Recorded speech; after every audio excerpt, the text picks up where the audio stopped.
Hey everyone, welcome back to another Mattel Jurassic World review. Today we're taking a look at the new Dino Escape Slash and Battle Scorpios Rex. It's been a pretty great month if you're a Jurassic World fan. Lots of new toys showing up on the shelves. Target got a ton of stuff. Walmart has some stuff trickling in. It's a great time to go out hunting looking for figures because nothing beats the excitement of finding these figures on store shelves. I ended up finding this figure at Target. It retails for $25. August 1st was the official release date for this figure, but a lot of collectors found this figure a few days to a week early, including myself. But I'll also leave a link to Target and Amazon down below in the description if you want to order this figure online. I originally wasn't going to get this figure. I'm not a huge fan of the hybrids in the Jurassic World series, except for the Indominus Rex, but I really enjoyed Camp Cretaceous. I quite enjoyed the series. So I had to pick up the Scorpios Rex to complete my Camp Cretaceous display, especially now that we're getting figures of the kids. So I kind of, talked myself into getting this. And, messing around with it, haven't taken out the package yet. It seems like a pretty fun toy. So let's just go over the package really quick before we crack this hideous looking beast open. You got the new Dino Escape logo down here in the corner with a picture of Darius. You got Toro the Carnotaurus, and then behind the tail you have the Jurassic World Camp Cretaceous logo. You have a couple pictures on top showing the two action features, and then down here it shows off the third tail swiping feature. And then turning the box around, you can see some pictures of all those features in action. And then down here in the corner is a picture of the new Attack Pack figures. I'm really looking forward to that Zuniceratops. I hope it shows up in my area relatively soon. So that will do it about the packaging. Let's crack open this ugly figure and take a closer look. Alright, let's have a nice 360-degree view of the Scorpios Rex. First thing I noticed when I got this figure is it's big. I feel like it's a little too big to be like the size the Scorpios Rex was in Camp Cretaceous, but we'll get into that a little later when we talk about scale. But it does have some fun action features on it, but unfortunately some of those action features do hamper the posability of the figure. I like to take pictures of my figures and be able to pose them, and just the action feature on the arm really hampers that. And the other thing that bugs me about this figure is the lack of spikes. This does not look like the Scorpios Rex with all those spikes on the back of the head. And another thing, someone actually pointed this out to me. I feel like this toy was modeled after some concept art, which means this was probably worked on before the look of the Scorpios Rex in Camp Cretaceous was finalized. So I'll be a little forgiving on that. But I would not be surprised if somewhere down the line Mattel releases a much more Camp Cretaceous accurate Scorpios Rex in the future. They seem to do that. They'll slightly approve upon something they released, months ago, just so that we buy it again. So I wouldn't be surprised if that happened. And like I said during my Danger Pack review, I'm not a huge fan of the Scorpios Rex in the series. This thing's just running around murking dinosaurs left and right, just one shot and everything. Once it goes up against the kids, it just gets easily distracted. There's obviously a ton of plot armor surrounding the kids. Can't have kids get ripped apart on a kid show, so that kind of frustrated me. But it's still not as dumb as the Indoraptor. Indoraptor is still my least favorite thing in the entire Jurassic franchise.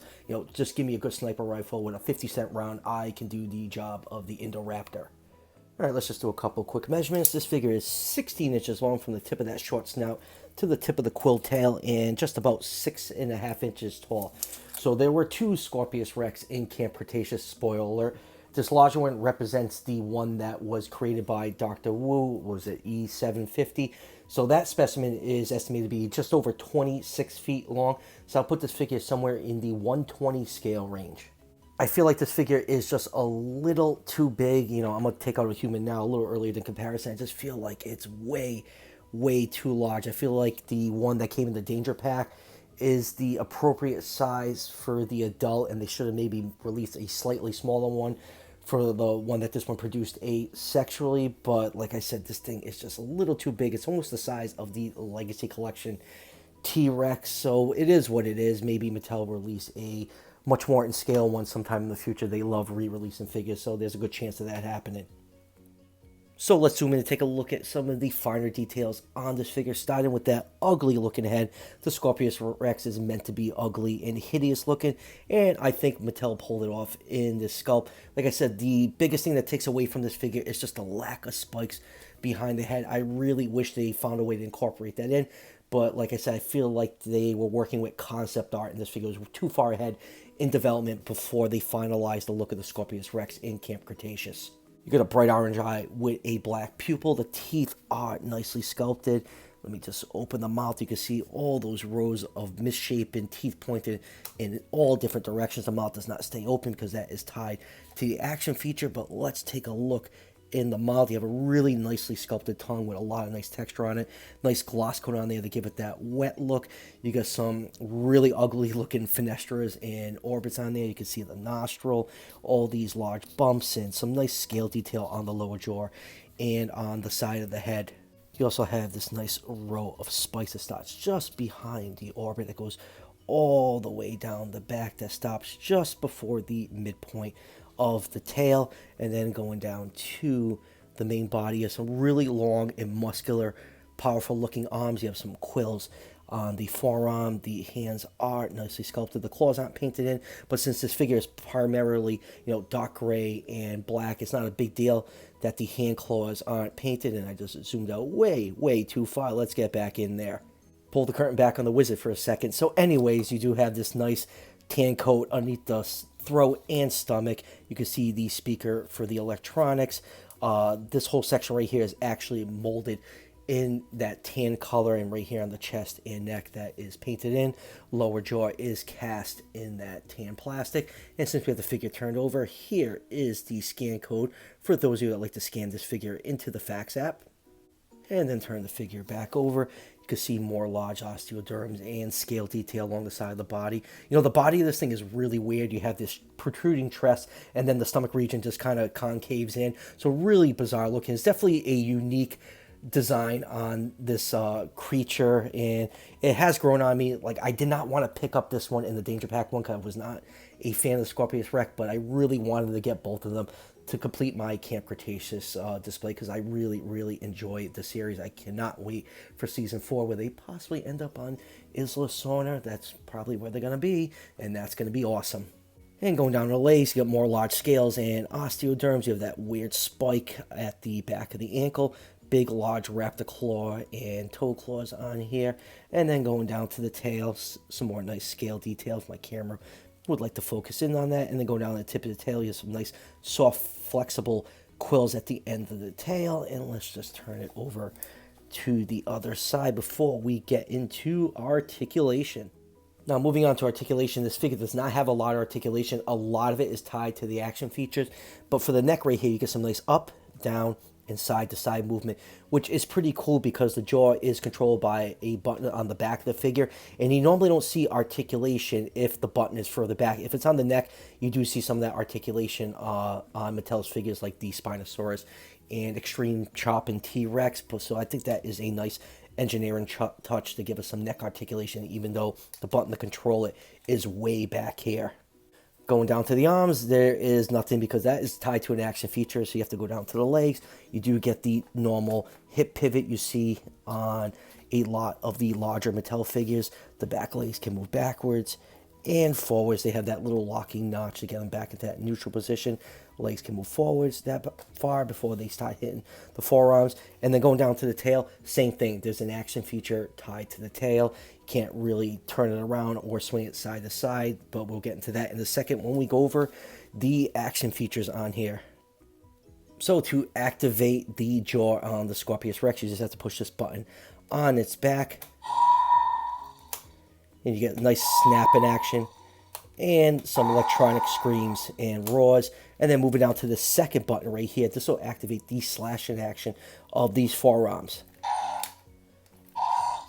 Now, I really don't like this feature. For one thing, the arms are permanently stuck in this position. There's nothing you can do to get them out of it. If you move them, the other arm moves out, and vice versa. They don't lock into place or anything. These joints are not meant for posability. They're all tied to this action feature. But the other thing I don't like about it is this button sticks. So watch when I push it down. It comes out very slow. It's like kind of gummed up in there. I don't know if it's my copy. If anyone that's watching this video already has this figure, let me know if your button for the arms works the same way. It's just really sticky and gummy. And that is just kind of annoying me, other than the fact you can't really move the arms.